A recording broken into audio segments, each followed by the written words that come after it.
Je suis vraiment désolé de ne pas partager ce moment avec vous et je voulais vous remercier d'accepter de voir la communication d'une manière qui est malheureusement un petit peu délocalisée.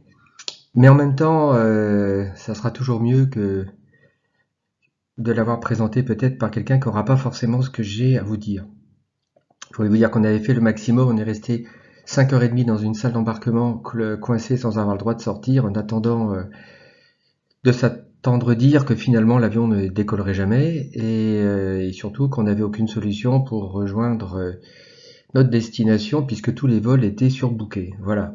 Dernière précision quand même, je tiens à préciser que c'était un avion Air France, qu'il arrivait de Lyon et que donc la Bretagne n'y est pour rien, enfin, avant que des commentaires pointent dans la salle. Voilà. Alors, je vais vous parler d'endoscopie et de lampe à fente. Mais à vrai dire, j'ai plutôt envie de vous commenter un certain nombre de démarches et d'attitudes qui concernent ces deux concepts. La lampe à fente aujourd'hui, très clairement, il y en a sur tous les microscopes et je pense que si on fait un sondage dans la salle, on verra que peu de gens activent les commandes internes du microscope pour s'en servir.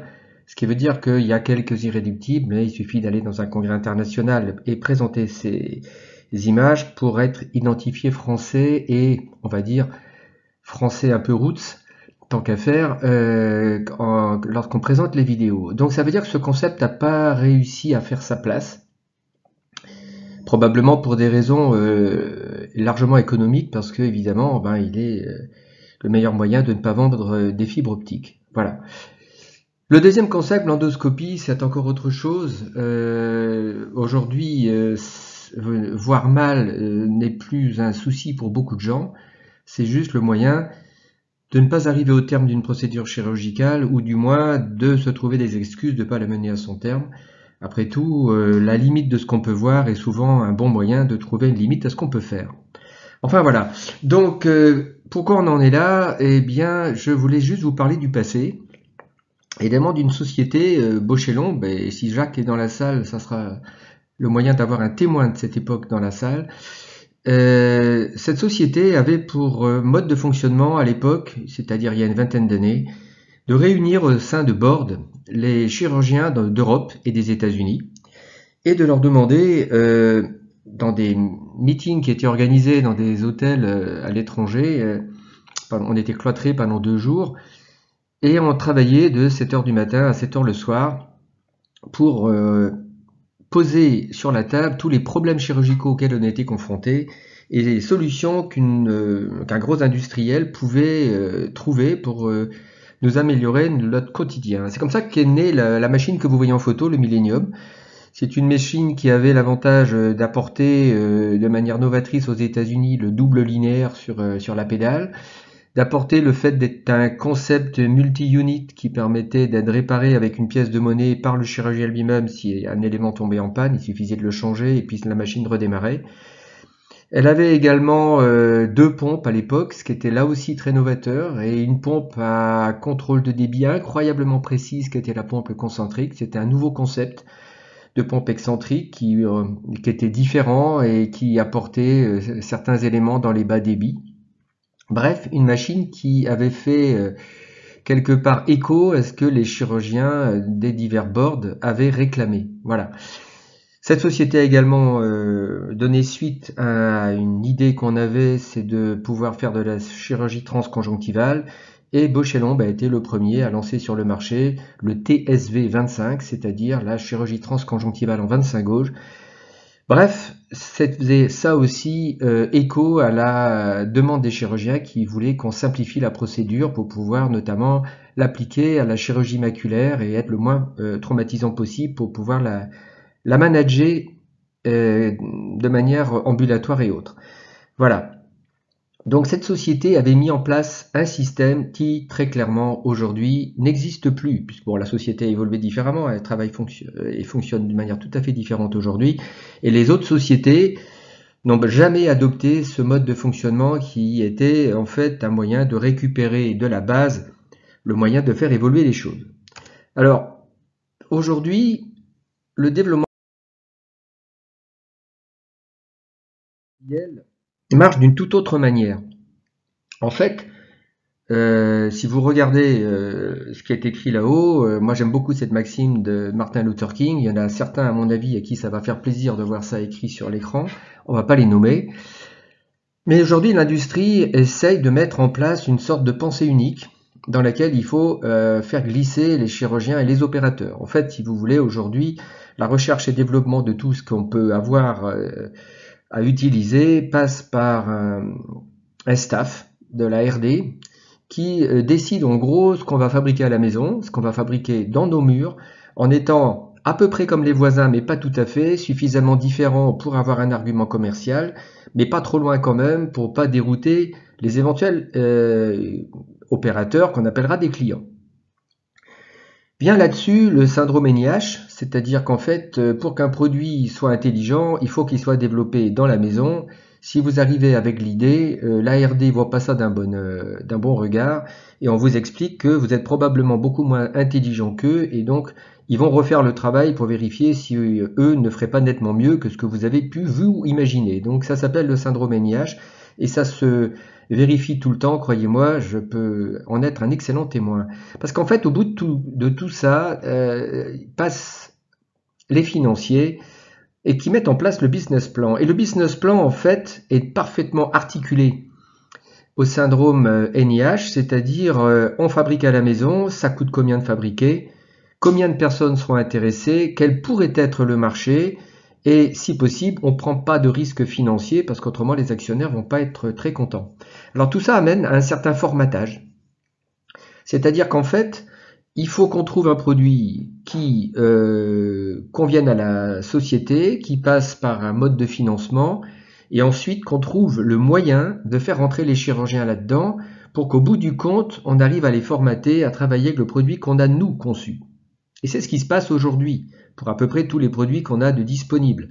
Aujourd'hui, il n'y a plus de notion de terrain qui remonte. La créativité, elle n'est plus du tout dans la main des opérateurs. Et même votre libre arbitre et l'avis que vous pouvez en avoir, il n'est pas forcément le bienvenu. En fait, on aimerait surtout que vous disiez que vous êtes ravi de ce qu'on vous a donné à utiliser. Voilà. Alors, il y a quelques personnes salariées qui servent à la com, mais en général, c'est pas forcément des gens qui opèrent énormément. Donc, le but de ce système de développement industriel aujourd'hui, c'est de vous proposer des produits, de vous faire rentrer dans le moule, et si possible que tout le monde utilise la même chose pour qu'au moins il n'y ait qu'un seul marché à mettre en place. Alors, ce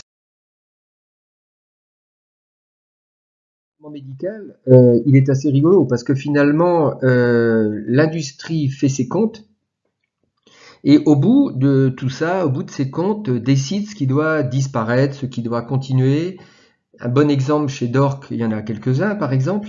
Le vin gauche, il n'y en a plus. Voilà, ça va être supprimé parce qu'en fait, il n'y a pas assez de monde à en faire. Donc, on va expliquer à ceux qui l'utilisaient qu'il faut qu'ils arrêtent. Voilà. Puisque de toute façon, ça n'existera plus. Les lignes d'irrigation qui pouvaient être plus longues, qui faisaient 6, 5, dont on avait besoin pour les DR compliqués, pas assez de gens les utilisent, on les arrête.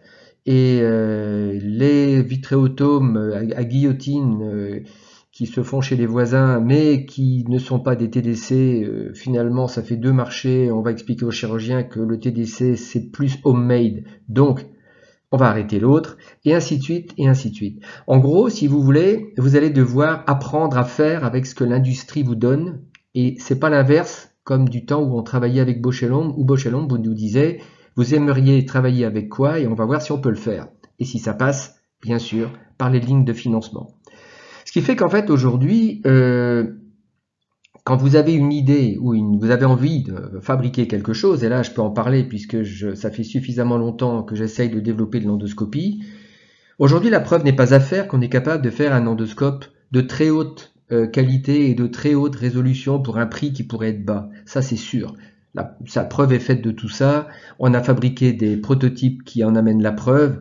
Les protections juridiques et brevets sont en place. Mais clairement aujourd'hui, aucune industrie ne veut prendre le projet. À chaque fois, elle commence puis elle arrête. Peut-être une prochaine à Berlin, je dois aller les voir bientôt, on verra bien. Mais toutes les autres arrêtent pour la bonne et simple raison, c'est que pour eux, il n'y a pas de retour du besoin ou de l'envie auprès des opérateurs. C'est-à-dire qu'en fait, aujourd'hui, la jeune génération que vous représentez travaille avec ce qu'on lui donne, ne réclame rien. quand ils voient pas clair, ils font comme ils peuvent. Et finalement, l'endoscope, pour faire quoi? Pour faire qui en a besoin? Quelques personnes convaincues, mais c'est vraiment très peu. Donc finalement, le business plan est dur à mettre en place. Donc en fait, l'absence de prise de risque, puisque finalement, normalement, il faudrait un petit peu les faire rêver en leur disant, ben si on aimerait bien, prenez le risque financier et en quelques années, vous allez vous y retrouver. Et moi, j'ai essayé de leur faire croire ça, mais c'est vraiment difficile parce qu'en fait, il n'y a pas d'écho. Il n'y a pas d'écho auprès des opérateurs. Ce qui fait qu'en fait, l'art chirurgical aujourd'hui, il est en train tout simplement de devenir un acte formaté. Et ces nouvelles technologies-là, je ne sais pas du tout si elles reverront le jour ou si elles vont tomber dans les oubliettes tout simplement. On aura très vite plus tellement la liberté de choisir parce que finalement, le choix va se restreindre énormément. Alors, moi je trouve dommage qu'on en soit là. Je trouve dommage que ces techniques n'arrivent pas à prendre leur place parce que finalement, nombre de procédures serait tellement plus simple si on avait ce genre d'outils à notre disposition. Que ça soit en traumato, que ça soit dans l'endof, que ça soit dans les réparations de segments antérieurs ou dans la pose des MIGS qu'on voit poser à peu près n'importe comment, parce qu'avec les trabéculotomes, on y voit à peu près, enfin, on n'y voit pas, on devine, c'est plutôt ça, mais ça n'a pas l'air de gêner les gens finalement. Ils réclament pas mieux. Moi, j'ai fait des essais avec un endoscope et je peux vous dire que c'est une autre histoire, parce qu'au moins on est sûr de les mettre au bon endroit, si tant est que ça marche. Mais bon, et au moins ils sont en place.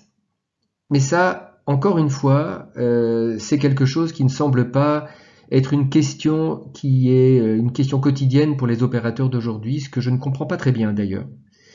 Alors, on peut pas ne pas se poser la question de qu'est-ce que va devenir le progrès et la propriété des idées de ce qui fera peut-être le progrès si quelque part les opérateurs ne sont pas dans la boucle.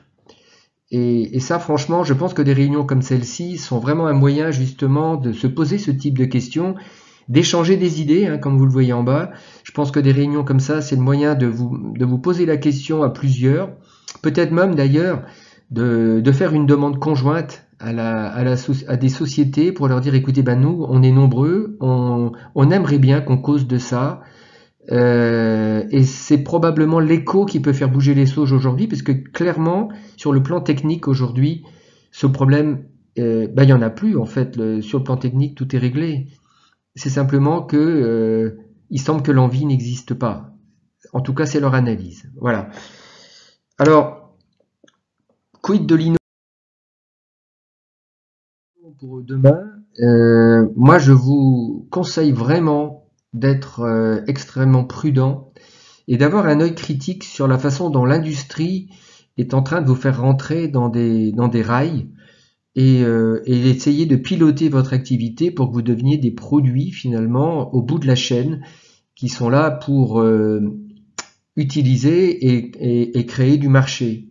Sans pour autant quelque part qu'à aucun moment on ait parlé de la qualité de la procédure et de ce qu'il y a au bout de la chaîne, c'est-à-dire un patient. C'est quelqu'un à qui, normalement, on a pris le contrat d'améliorer sa vision en essayant d'optimiser la procédure, peut-être au-delà de ce qu'on vous propose, et peut-être avec des idées qui permettraient d'aller encore plus loin, de pousser le bouchon plus loin pour avoir des résultats qui soient les meilleurs et essayer de guérir 100% des patients.